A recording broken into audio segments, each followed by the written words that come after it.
Okay, so I have decided I'm going to start making videos that talk a little bit about addiction, um, the definition of addiction, where we are in our education on addiction at this point, um, where we're lacking, and why addiction is not considered more in the medical society as something as serious as cancer. I want to make videos progressively, so this is just my first one, and yeah, I've been really frustrated. I myself have issues with drug addiction and alcoholism. I'm actually at this point 30 days sober. Um, I did within those 30 days drink once, and if I was going by the AA format, which I am kind of more trying to do, that would be a relapse and I'd have to start my days over. But I don't think that the last 30 days are ruined by one day of drinking. But you can see how difficult it is to stop drinking or using drugs or whatever else you're addicted to once you become addicted to it. And you can see that clearly with me because I'm fully aware of what it is that I have, my problems, and what I can do to stop them, and yet I still continue to fall back into it. Um in the last 7 years, I have literally lost everything. Um, I lost my children. I lost my home. I lost my education. I lost my partner. I became homeless. I've overdosed 16 times. I could possibly have brain damage. I get seizures. Last winter, I was sleeping in a MAT program at the Salvation Army in Fort McMurray. And still, like I just said, I still pick up to use, and there's a definite reason for that. And so in this video, I just want to start off explaining what addiction really is and some of the misunderstandings about it. Addiction is, and I had actually Googled the definition of addiction and it made me kind of sick, sad, and it's kind of laughable because if you Google the definition of addiction, it is a person's inability to stop taking a substance or drinking. It's a weakness and blah blah blah, and it's so sad that that would be the first thing that pops up on Google when you're trying to define something that's so complicated and so fatal and scary. um, I go by what Gabor Mate defines addiction as. And Gabor Mate, if you know anything about addiction, he is a doctor that works in Vancouver, or he did work in Vancouver. He's pretty elderly now. He worked in East Hastings for 30 years with drug addicts. He wrote a book called In the Realm of Hungry Ghosts. And his definition of addiction is the inability to stop using or doing the compulsive thing despite negative consequences in any of these areas. And these negative consequences can be in the area of finances, personal relationships, values, health, and I don't know, maybe that's all. But once you start seeing that things are starting to deteriorate in your life and still you cannot stop, you are truly an addict. And addicts will go until the bitter end. They will lose their lives, they will lose their families, they will lose their looks, they will die. And it is a serious disorder. They actually define it as a disease now. It is progressive, it is fatal, and in my mind, it is right up there with having something like cancer. And I'm sure there's going to be people out there watching this video that are going to absolutely freak out at the idea that I'm comparing something like addiction to cancer, because there's a lot of people that still think that addiction is a matter of choice. It absolutely isn't.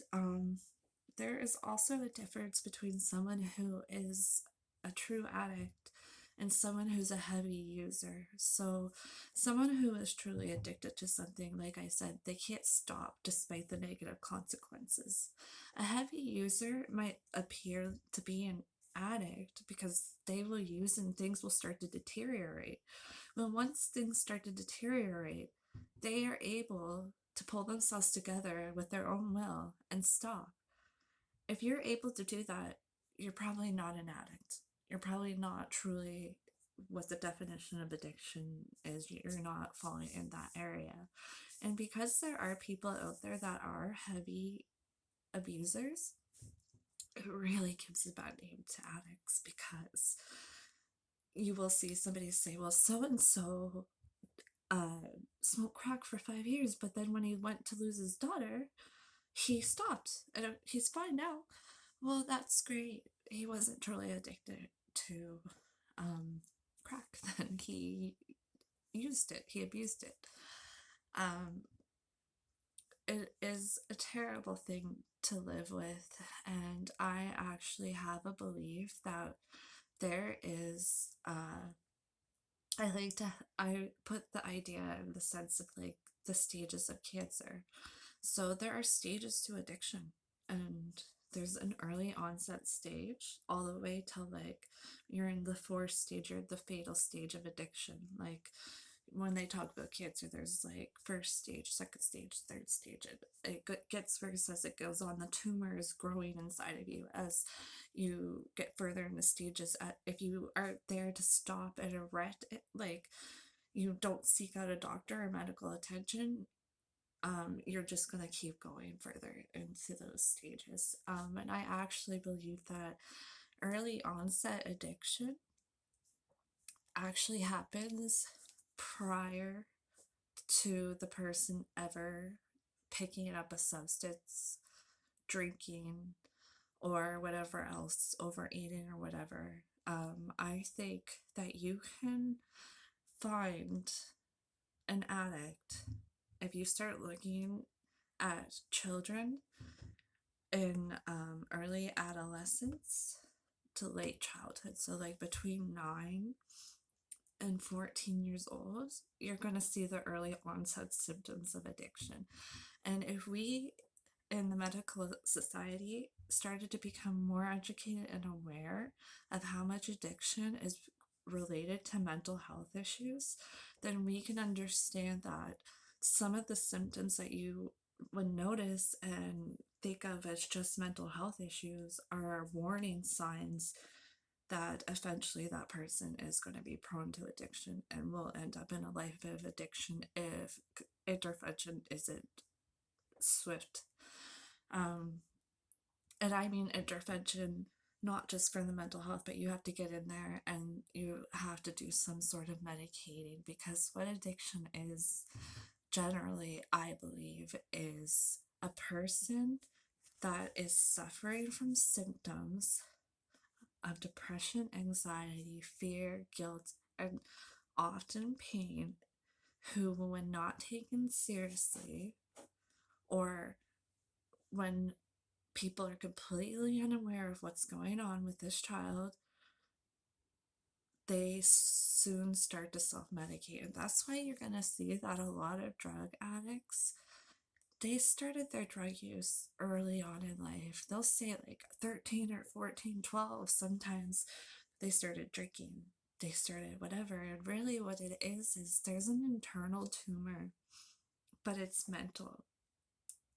And because it's mental, it's often not taken seriously by the medical community, because doctors are scientists, and as scientists, they need factual proof. They need an x-ray that says this person is suffering from this. I can tell because there's the tumor that's showing up on the x-ray.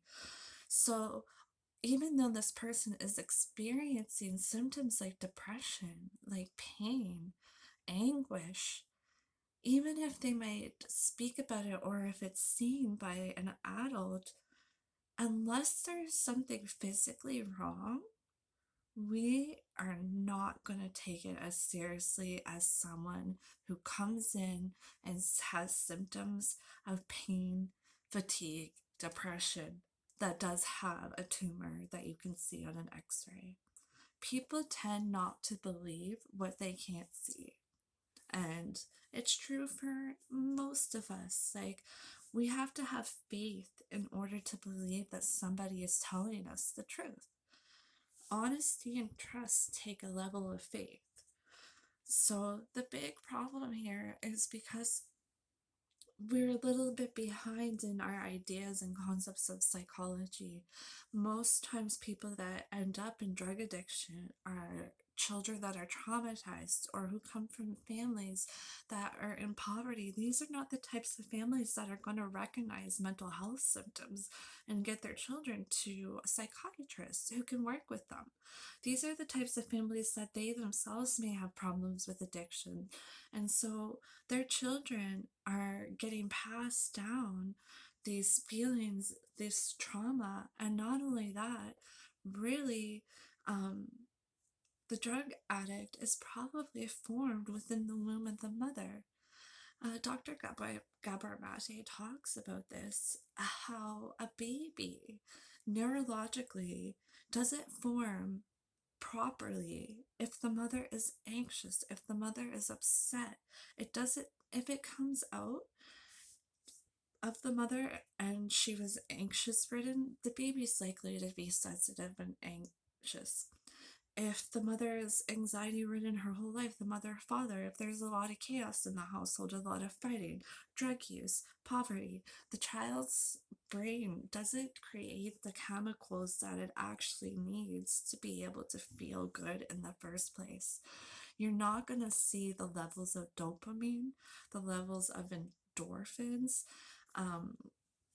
There's one more that I'm missing here, and I'll get to in another video. Those levels, serotonin, those levels are going to be really down in the child that gets born into a family like this. And these are the people that are going to be really prone to having future problems with substance abuse, because already they're born into traumatic lives. They're born into a family that's not going to look seriously at psychological issues, and they are having low amounts of these chemicals. So, in essence, these people never really know what it's like to feel normal. And that's why the first time they take a drug or a drink, it makes them feel so good. Other people can't quite understand the level of enjoyment and this why there's so much seeking to feel that. It's because other people can feel that on their own naturally, and people that tend to become addicted, they don't have those levels, the normal levels, and so they're not going to know how to feel happy, loved,